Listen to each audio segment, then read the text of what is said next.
দেখো বন্ধু, ইঞ্জিনটা নিচে নামাইলাম আজকে, ক্রেন ভেঙে গেছে। এই দেখো ক্রেনটা দেখাচ্ছি, এই দেখো টুকরো হয়ে গেছে। এই যে এদিকে খুলে টুলে রাখা হলো।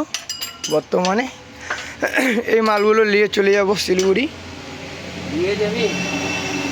সাইডে আবার কাকু গ্যাস হোল্ডিং করছে। এই যে ব্লক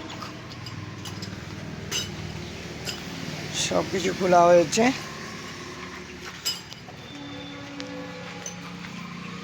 লিং এদিকে সব খোলা হয়ে গেছে, দেখতেই পাচ্ছ।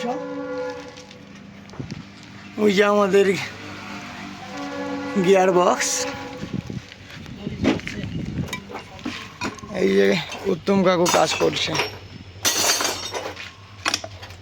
নেক্সট ভিডিওয়ে দেখাইব আবার সব কিছু।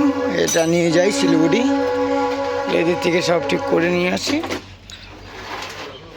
নিয়ে আসার পরে নেক্সট ভিডিও আবার করব যখন লাগাবো নতুন ইঞ্জিনটা।